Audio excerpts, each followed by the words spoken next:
find our own unique expression of sensual energy, right? And sensuality, the reason why I call it sacred sensuality is because we're using our senses. We're bringing every part of us online to move as one, because we spend most of our lives sort of disjointed. We compartmentalize all of these different things and we're feeling scattered when our body really is so deeply present. And so when we put on a song and we're invited into a particular archetype or a particular emotion or expression, and we allow our body to guide us there, it is true freedom. Because again, we're letting go of our mind. We're letting our consciousness ripple into our body and letting our body consciousness guide us, which is what it really desires to do.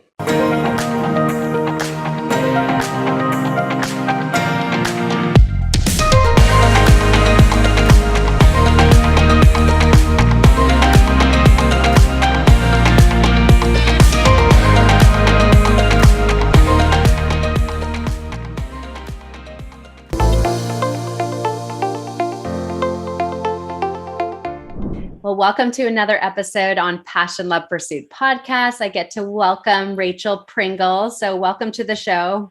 Thank you so much. I'm so happy to be here. And I'm saying your last name correct. Pringle, yes, like the potato chip. I know, it's a really cute last name. I love it.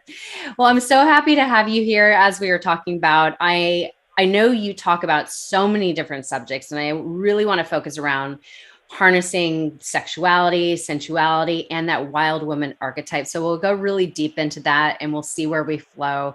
I'm just really excited to dive in. But first to, of course, welcome you to the audience. If you could share your journey and who is Rachel Pringle anyhow? Oh, this is beautiful. What kind of perfect segue into that. I've been in this work for so long. I've always been fascinated by spirituality and mysticism and sort of the unknown, mysterious energy that is present always.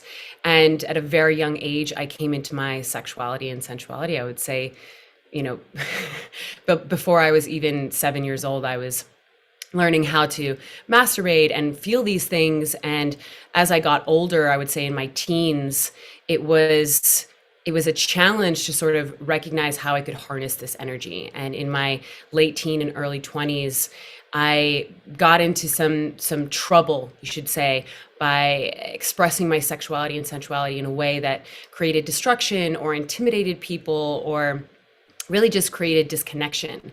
And so I shut that down, which I have found now in all my years of work, that this is not just my story, that this is pretty much every woman's story, is we all had a moment where we shut down our lower chakras from our higher chakras. And then when I met my husband, when I was 26, it was really this journey of finding my divine feminine. I always felt like I was feminine, but because I was a woman, but not recognizing that there's two energies sort of at play. And I was really operating so much from my masculine. I was living in New York City. I was very go, go, go. I was very, I would say, controlled and rigid. And this journey was really all about what I've now coined how to teach women to be responsibly wild.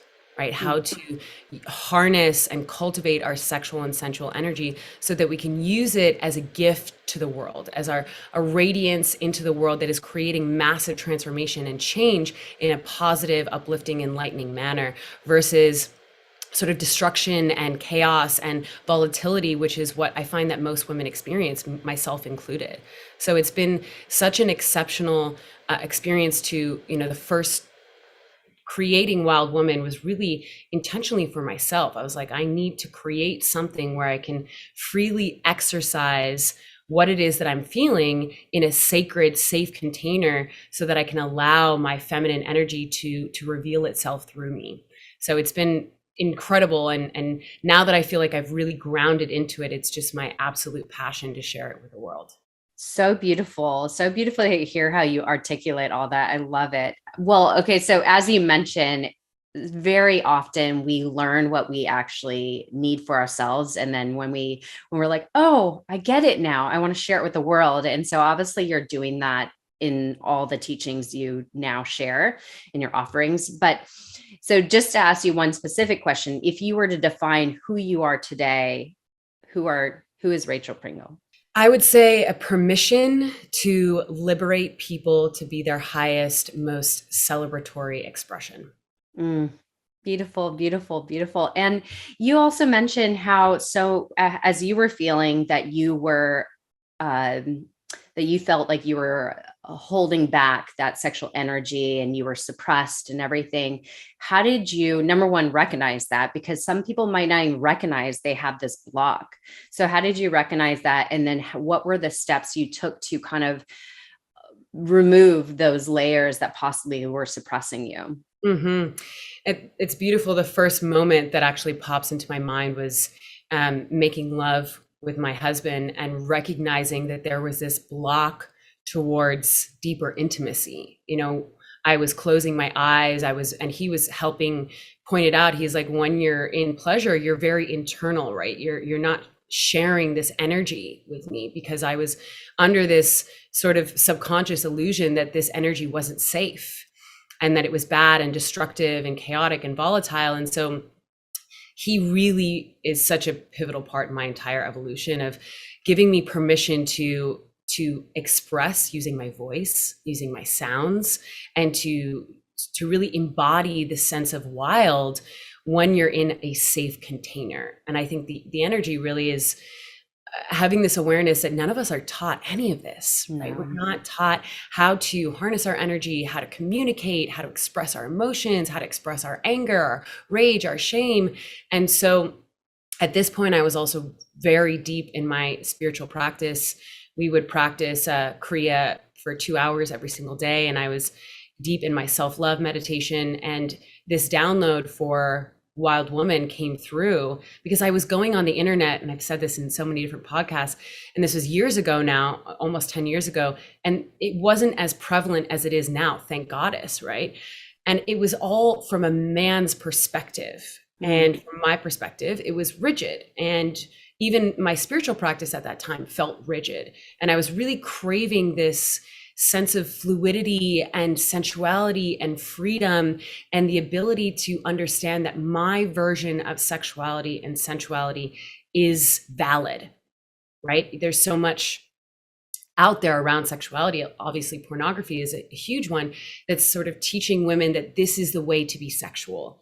And so it created this subconscious sort of like contraction in me that how I'm expressing is wrong or not good enough or bad. And so I created this sort of structure that gave a container, a safe, conscious container to be in the freedom of wild expression, to especially be in my rage and my anger, to speak using my voice, because the voice and the throat are directly connected to our pussy and our root chakra, and to create that space where the fluidity of my body could be the leader versus what my mind really wanted. And that was just a game changer for me through that act, like we spoke about before.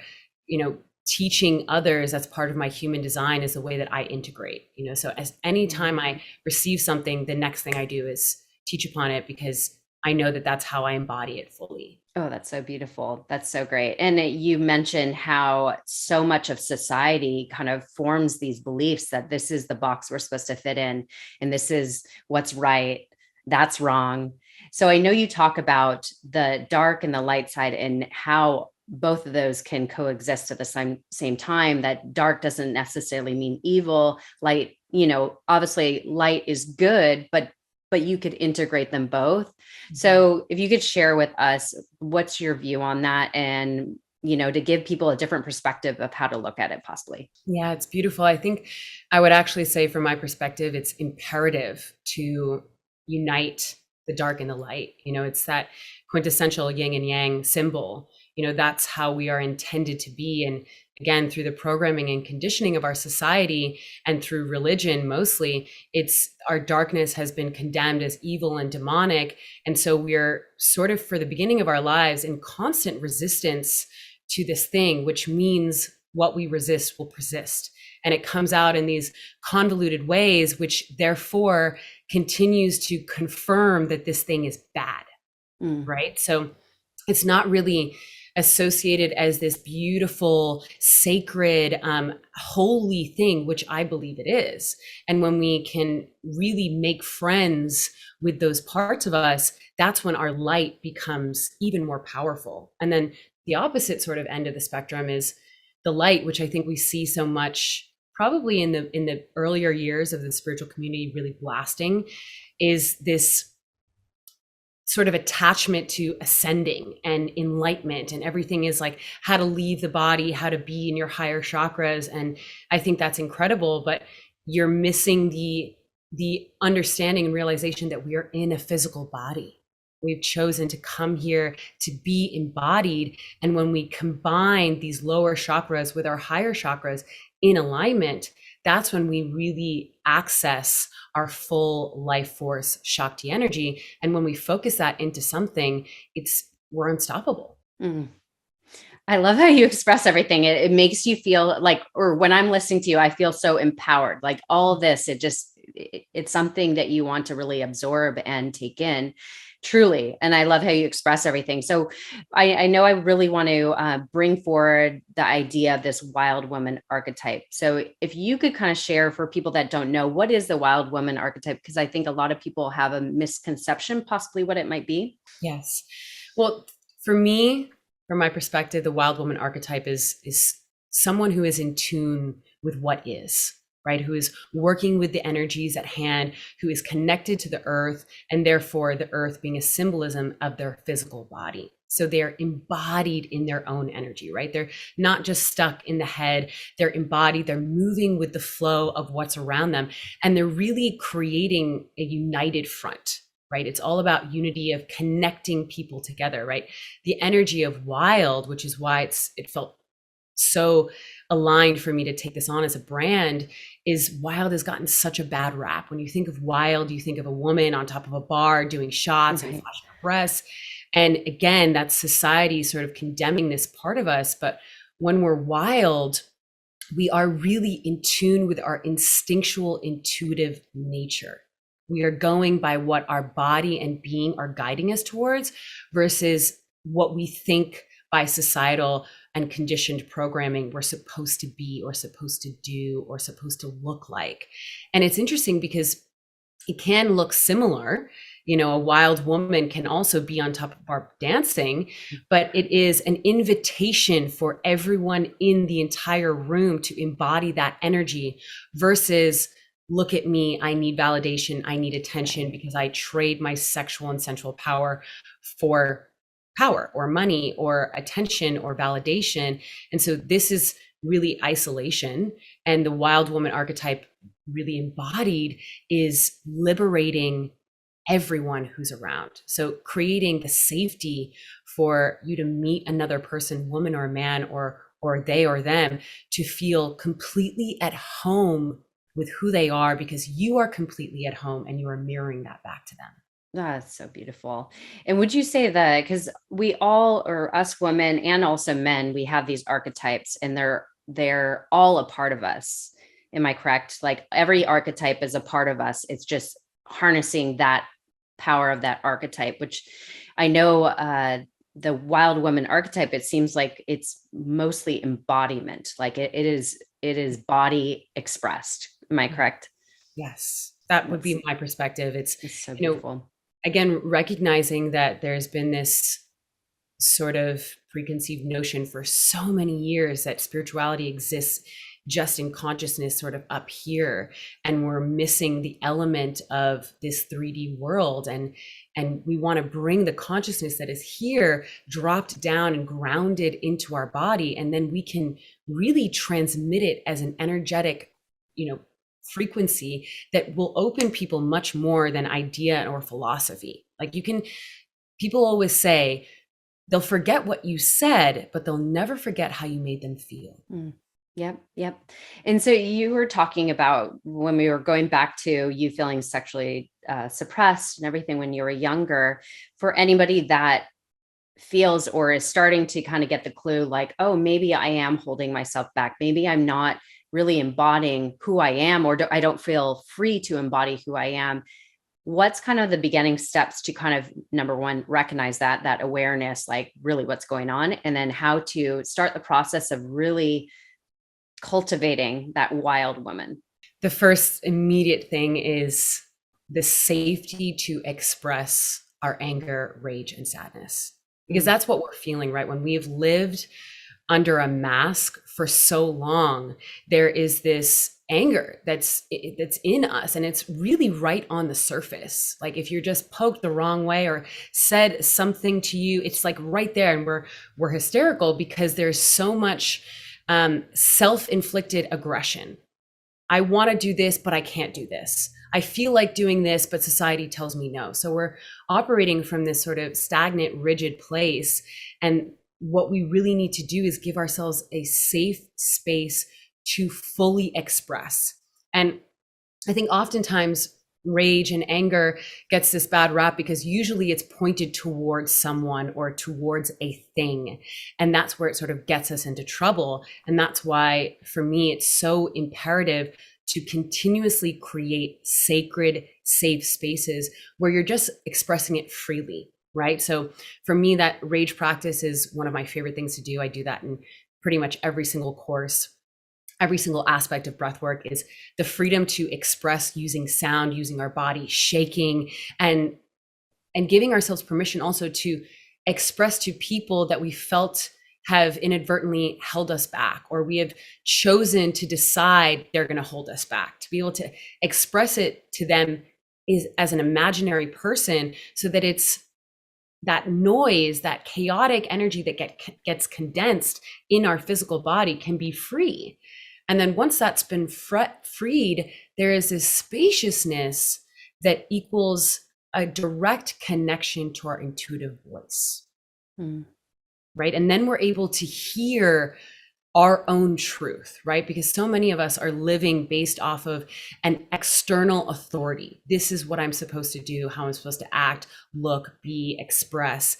And so to have that spaciousness and to be able to hear our own inner authority is, I think, one of the greatest gifts that we can ever receive, because it's visceral and it's a different voice than what we've experienced in the past that is sort of always telling us that we're wrong. It's sort of deep in self-criticism and negative narratives and internal dialogue.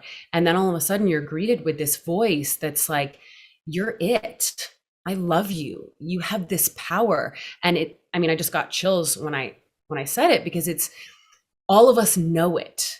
We know it instinctively, right? So then when we return to that place, it's almost like everything is cleared, our power is on, and it's like, get fucking ready, right? Yeah. Here we go. And then really the last piece of how to continuously harness and cultivate that is consistency. Consistency is key for everything, right? Practice makes progress.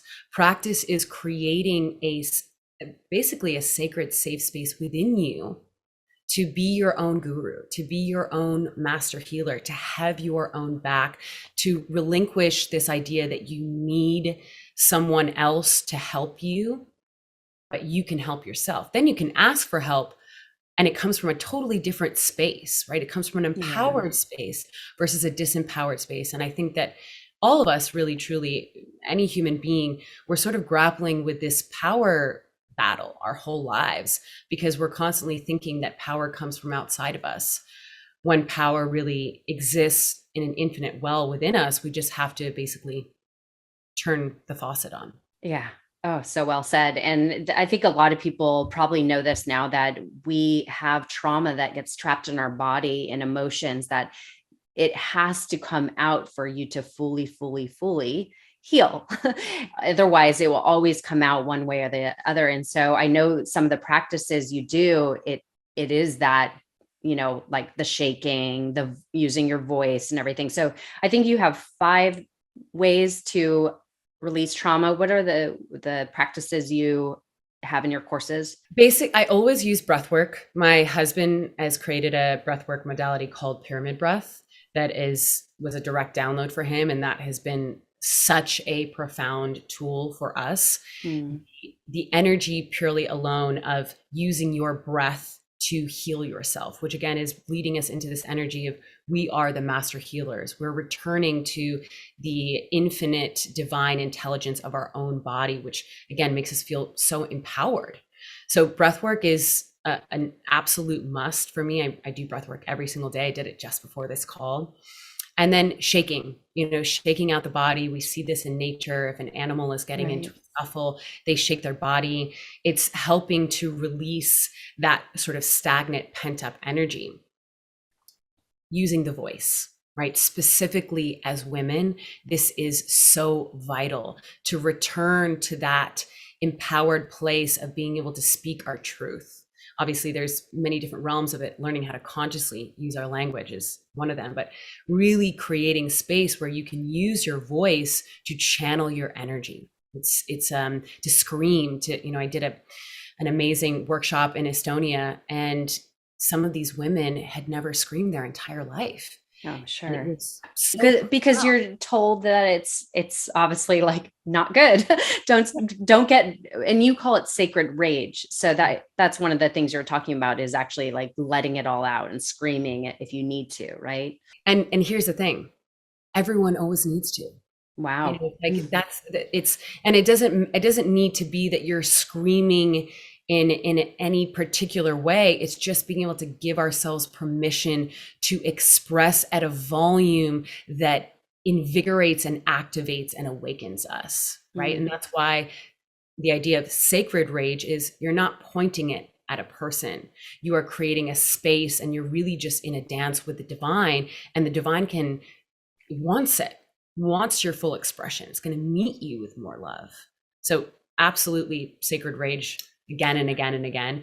And then embodiment, movement, dance, being in the body has been absolute medicine for me, to going back to what I said previously, to find our own unique expression of sensual energy, right? And sensuality, the reason why I call it sacred sensuality is because we're using our senses. We're bringing every part of us online to move as one, because we spend most of our lives sort of disjointed.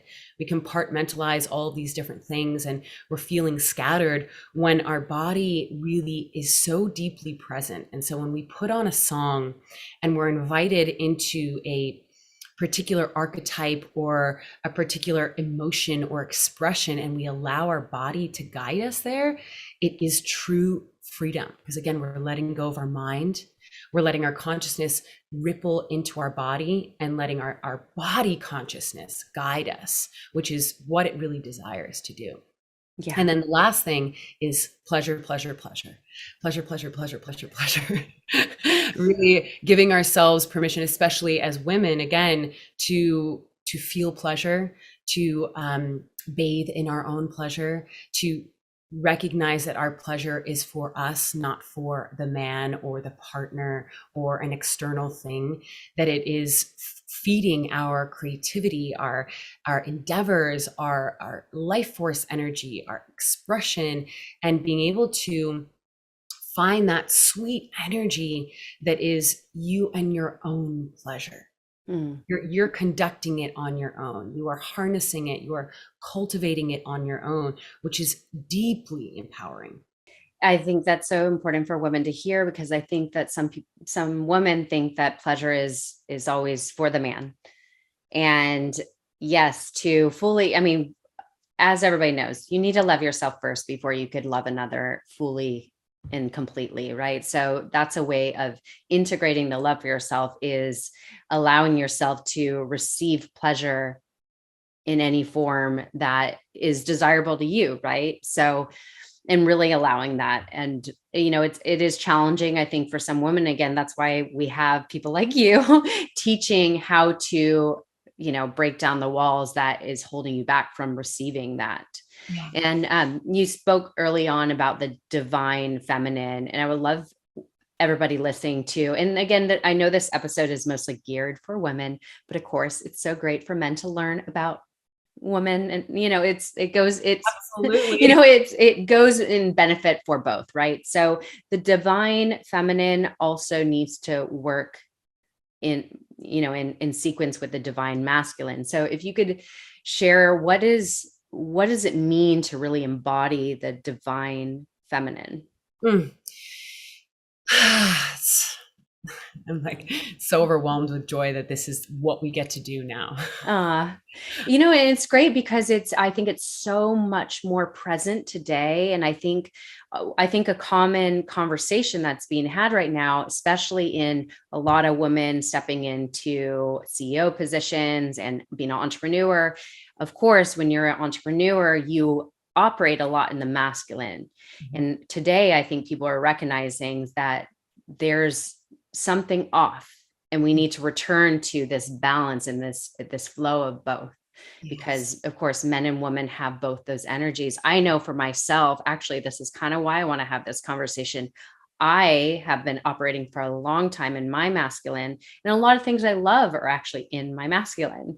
So I'm actually trying to return back to my divine feminine. So, again, we like to learn what we need. So that's partly why I'm having this conversation. But anyways, not to interrupt. So the divine feminine. I think it's great. I love what you brought up because I talk about this all the time. Is I agree with you. I spent most of my life in my masculine energy, and it's beautiful. Masculine energy is incredible. It creates structure and focus and precision, and helps you really create the space for your divine feminine to be free and to be wild.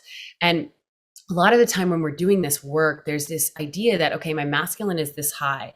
And so in order to get my feminine, I need to take down my masculine, right? That's sort of this misconception that we carry. And from my perspective, it's if your masculine is here and it's working for you, that's fucking great. It just means bring up more femininity, really. And the divine feminine is being able to listen to the body, because that's the divine feminine exists within all of us. And it is that whisper that's there, that's, expressing or guiding you into the forms of pleasure that will really expand our radiance.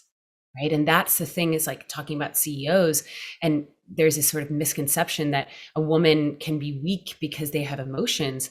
But no, love is the most powerful force that exists on the planet. And when we learn to channel our love with precision, it is the most powerful thing. And we can create so much more change with that force, using the force that is dominance, right? That is sort of criticizing and putting each other down, which is sort of like the masculine old way of being.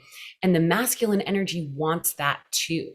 There's nothing more powerful than when we're aligned, right? When we're aligned with ourselves and when we're aligned with masculine, feminine energies, no matter your sex. And so I think that divine feminine energy is really calling us to be still and to listen and to flow with the pleasures of life, right? The pleasures of life are our sensations, our sensuality. And going back to what we previously talked about, pleasure is not just about sexuality. It's sensuality, which is the pleasure of taking a shower, the pleasure of eating food, the pleasure of reading a book, of listening to music, of taking a walk, of breathing air, of, cooking food, of getting dressed in the morning, and being able to immerse ourselves in the moment. And so for me, when I think about these two energies, this, divine masculine energy is creating this spaciousness, and seeing what I just said, it's creating this spaciousness. So the feminine energy has to create for the expansion to happen.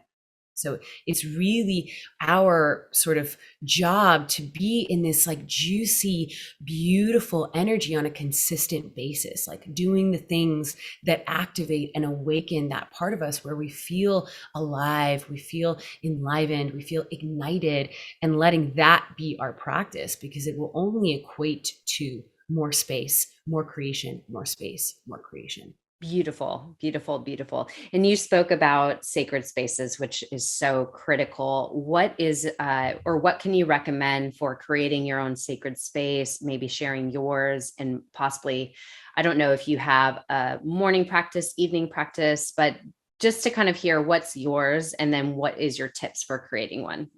Beautiful. Well, my whole space is sacred. Yeah. We have mini altars. I mean, you can see them back here. These are all like mini altars. We have a huge altar right here. So I like the idea. An altar really is calling our presence forward to create a sacred space, right? To call forward things that ignite that sense of expansiveness and mystery and spirituality that wants to be lived through us. So for me, it's like all over the house, and I clear my energy all the time, right? So what just came to me is this idea again that so many of us are walking around feeling disempowered, feeling like we're at effect of the world, and we're losing this access point to our innate power.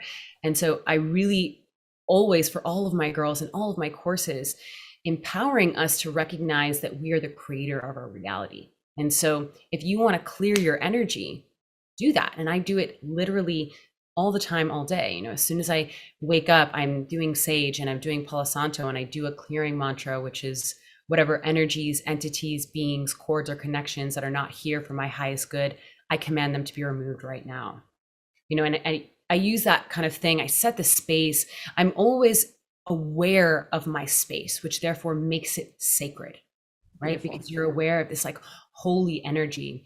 And yes, I have a very, very devotional morning practice with my husband. We practice every single day. I would say we're like modern day yogis. We have the yogi household. We have friends come over and practice with us almost every single day. And it's breath work, meditation, movement based, really first thing in the morning, you know, after you've done your things, first thing in the morning, cultivating that energy and letting that be sort of the energy that goes through your entire day. And then another thing that my partner and I do all the time is we spend like 90% of our conversation in gratitude. We're appreciation. We are always appreciating ourselves, one another, our friends. We do gratitude every single day, whether it's just with us or with our group of friends. And so again, it's calling our presence forward to recognize that this moment will never be again.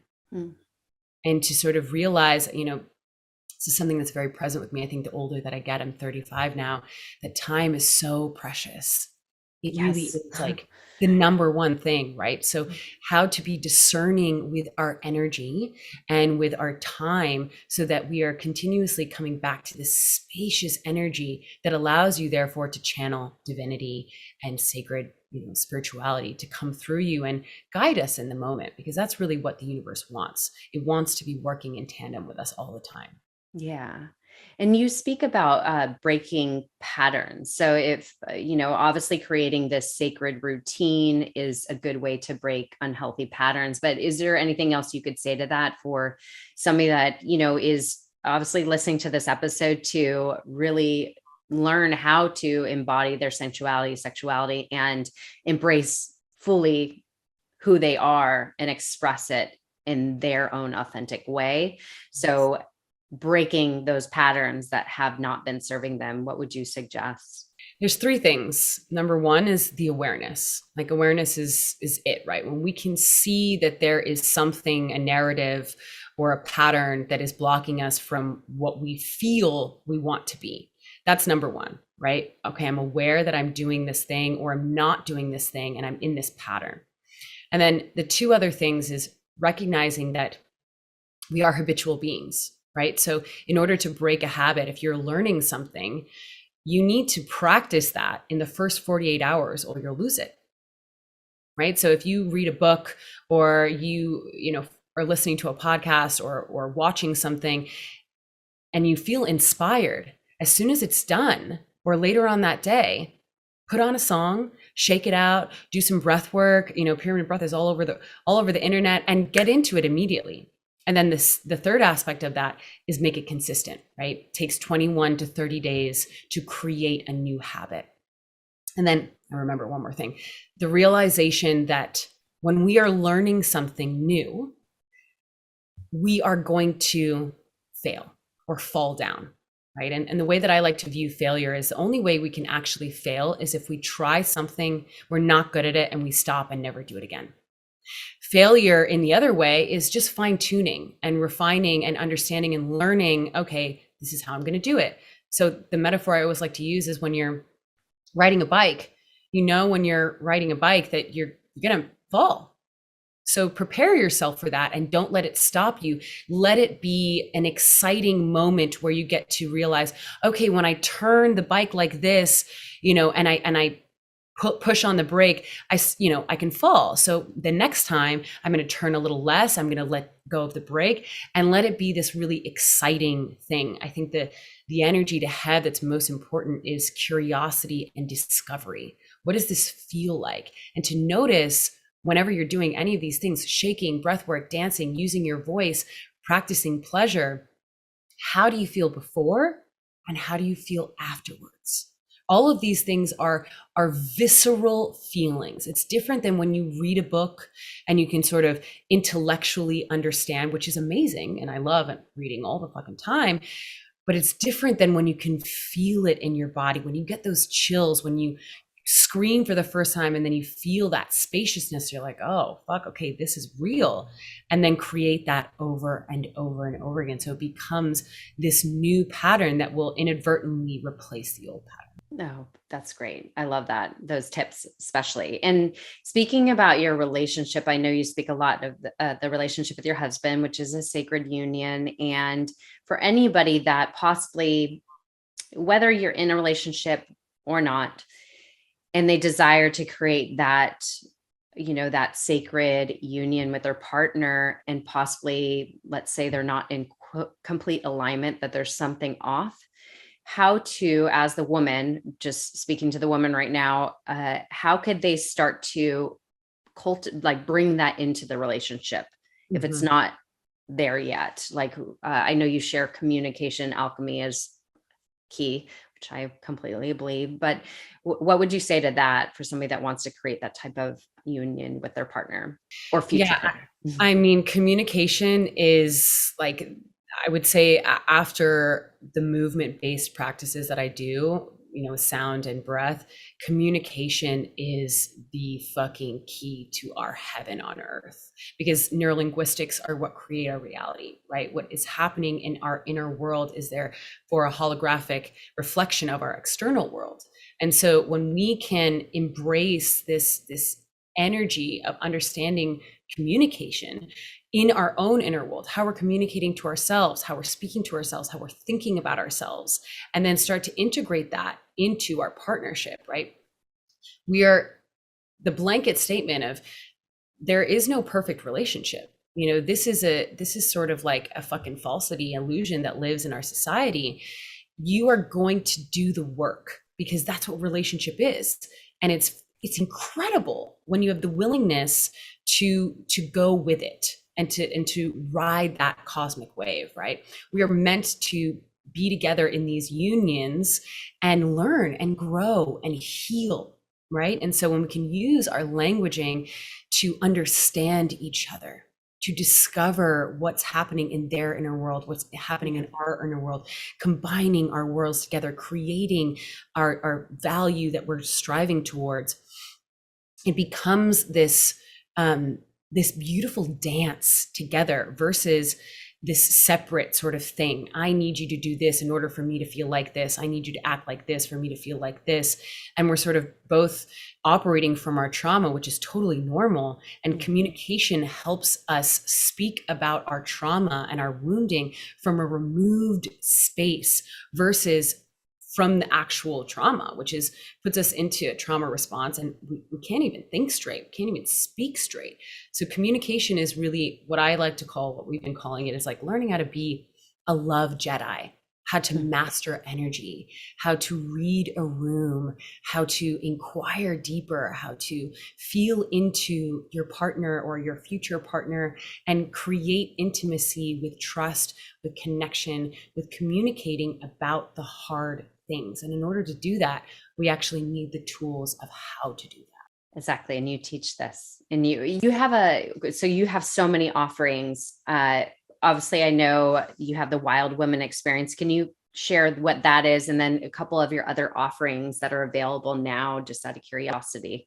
Yes. So Wild Woman is my first offering, and I actually haven't done it in a while. I've used the same structural tools and sort of created more expansive courses of like Wild Woman's usually like a 2-hour experience.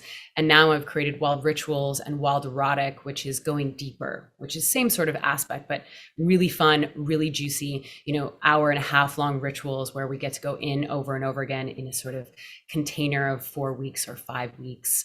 And my husband and I do the Tantra of Life, which is launching February 20th, which is all about communication and polarity and learning how to fight with love and kindness and learning how to create sustainable sexual connection and passion. And it's all sort of under the same umbrella. Johan and I are so deeply passionate about it because we're almost 9 years in, and it's just the most phenomenal experience I think both of us have ever had. And we know that of course it is our particular dynamic, but we have learned these skills that afford us this passionate, sustainable, beautiful, harmonious relationship. And it's so passionate for us to teach others because we know it's possible, right? It's in the beginning of a relationship, we weren't necessarily using these tools and it was much more challenging. And now that we have them, it's like we've gone through so much fucked up shit together, and it makes us so much stronger. I mean, our foundation is just like rock solid, and our expansion level and what we get to do together and experience together is like incredible. And it is a learned thing, right? It's like there's no formula to our relationship with ourselves, our relationship with anyone else. It's really about finding our own unique way by using all of these tools to continuously come back to ourselves so that we can hear what it is that we really want to say. Beautiful. And I know before we press record, we were talking about Tantra and the definition, or you call it dynamic Tantra. I know also on your website, so or I don't know how you break it up, but it actually means something. But I'm curious, what is this dynamic Tantra that you're talking about? And I love that you have this with your husband. It's so beautiful. And so I'm curious, is this only for couples, or would you say it's just welcome to anybody? Oh yeah, this is welcome to everyone. I mean, it's obviously, I think that we are known as this wonderful couple, which is amazing. And we love that. And we want to share these tools, but communication is this, and learning these energies in Tantra is a skill that will work for every relationship. And the whole world is based off of our relating. So being able to relate to our family, to our business partners, to our friends, to the world as, as this other being. And so the definition that I've really been in love with recently, that was expressed by Jamie Wheel from Stealing Fire, is, and I might be paraphrasing here, but Tantra is really the act of using the raw material that arises for our ultimate transformation. And so dynamic Tantra for me is something that I've coined, which is, getting out of the idea that society thinks Tantra is only about sex. To me, Tantra is about making love to the essence of the universe, moment to moment, right? And that's what I mean by the raw materials. Like, life is not going to be this straight streamlined thing. There's ups and downs because it's designed that way, because it's exciting. And so dynamic Tantra teaches us to be able to exist in here, and equate it in all of it to be an extremely expansive state, which is similar to being a master of energy, right? How do we use what has arisen, whether it's adversity or joy, to fuel and focus that energy into what we are creating, right? Whether it's in ourselves, in our creative endeavors, in our relationship, in our family dynamics, and letting ourselves really surrender into the essence of what is, right? To bring ourselves back to presence over and over again, so that we are at the forefront of what is happening and we can be a part of that, versus feeling like, again, we're just in effect of what is. Right. Oh, so beautiful. Yes, exactly. And so speaking about the sexual energy, when we talk about relationships, how could Tantra or learning about Tantra for Life, that you have this offering, how will that help possibly bring back the passion in a relationship that might be a little stagnant? Beautiful. The first thing that arises is so apparent with a lot of the couples that we're coaching right now, which is this idea of intimacy. And I think that we as a society have an idea of what that means, right? We think intimacy is like flowers and candles and a bathtub and like, you know, rose petals and a dimly lit room, and that's intimacy.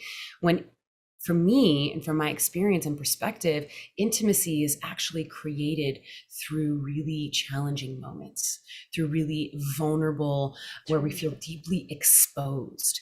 Because this energy, specifically in relationships, is I'm not going to show this part of me, because if I do, they might not love me. And so we sort of carry that around in our day-to-day life all the time. In any sort of relationship, we're hiding this part of us, and we are energetic beings. We can feel that.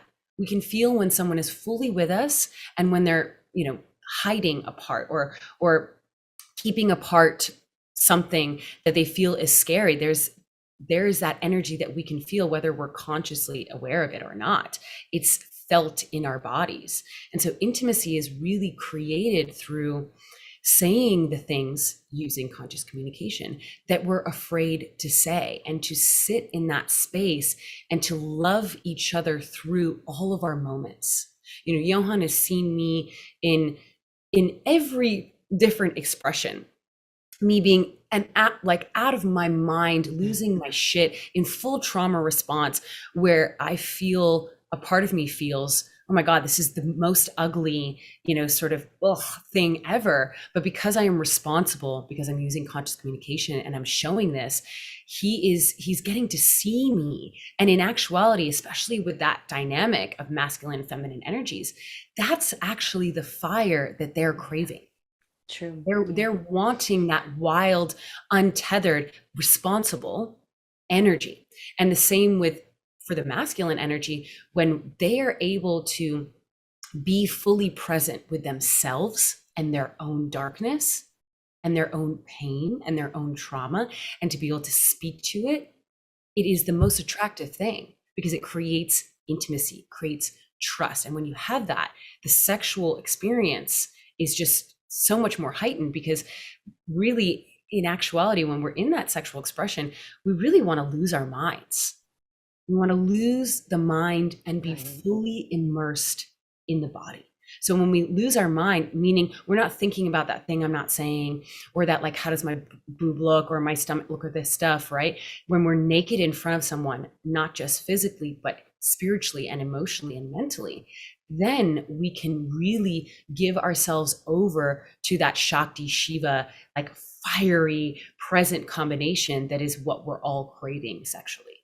It's so true. It's so true. That's how you start to break down the blocks and create more of that intimacy. I think that's so powerful. And I think a lot of people need to hear that your vulnerability is literally the window to everything you kind of desire, and really just loving all parts of you, the good, the bad, the ugly, whatever it may be, and every feeling you have. I just recently lost my dog, and I, of course, like nothing could break me to the ground more, you know, nothing could possibly do worse. And my boyfriend was just so loving and supportive, and just held me in that space. And I really truly felt like, you know, that to me was intimacy. That was a bond, knowing that a man is there to hold you, and they want to. That's, again, that's like the divine masculine. So yes, I completely agree. So for anybody that feels they have to hide that vulnerability or that pain, trauma, the best way to create a connection with your partner is by slowly revealing that, and, you know, holding that, like creating that space to be able to have those conversations. Yeah.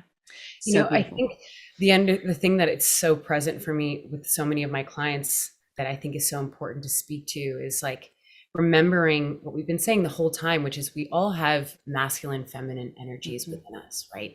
And our men need to be held too, Mm, right? There's, true. yes, of course, women need to be safe, feel safe. Of course, that's been, you know, spoken about for so long. And men need to feel safe too, right? We need to be able to switch those polarities in our relationship, right? That's what I mean by we can tell when a man knows his own darkness, which means he's felt his pain, his shame, his anger, his sadness. He's not afraid of it. He's in that vulnerable, exposed state within himself, and he's able to share it with you.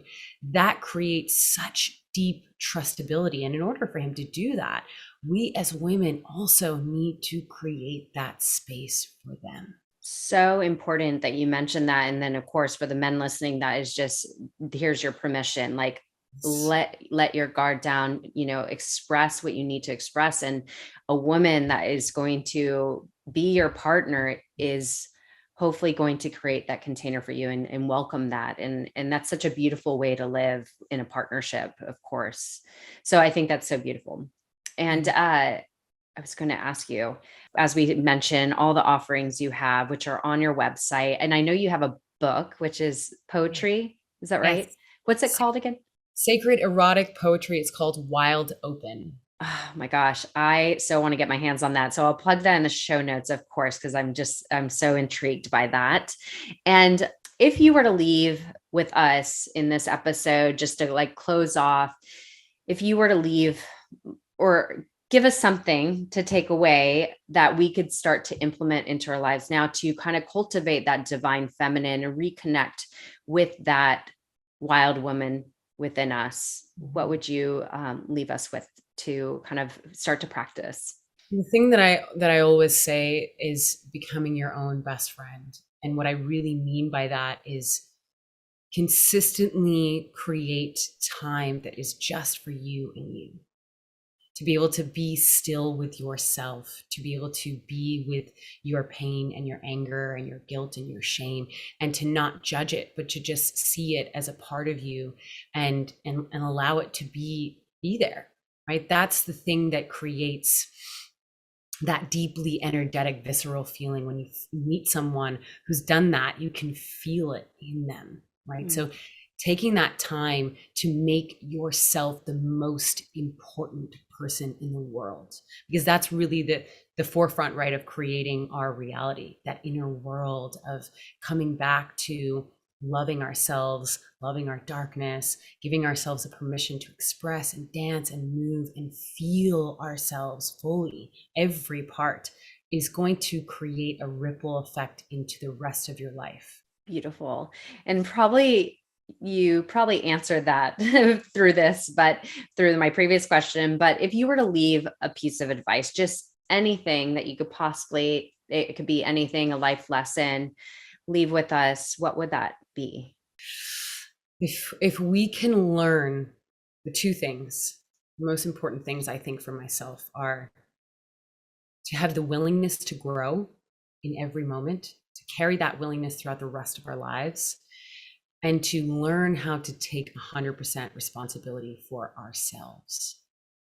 That is a superpower that creates constant liberation. That is empowerment, is really owning our part, owning our creatorship, and seeing how that literally radically changes our life. Yes, yes. I think that is so true, that taking responsibility for anything in your life is empowering, to be honest, because then you have the ability to change the trajectory from there if you choose to. So yes, full responsibility is so, so key. This has been so beautiful, Rachel. How you articulate everything is just so beautiful and it's so inspiring. And if anybody wants to learn more, of course, everything will be plugged in the show notes, all the offering. I know you said February 20th is for the Tantra for Life. Is that what you were saying? Yes, Tantra of Life, February 20th. Perfect. And is any of your programs open for enrollment at any time, or are we're in the midst of doing a complete website rehaul, and that is the future. So in the next few months, probably right around the time that this comes out, that's like the next step. Perfect. That's so amazing. Well, thank you so much. This is truly remarkable. I am so appreciative for everything you shared today. Beautiful, beautiful. Incredible. Yeah, beautiful questions. Thank you so much for having me. It's been such a joy, and for all the work that you do for bringing this information to the masses. And we're doing this together. Yes, yes. So good. Thank you so much, sweetheart.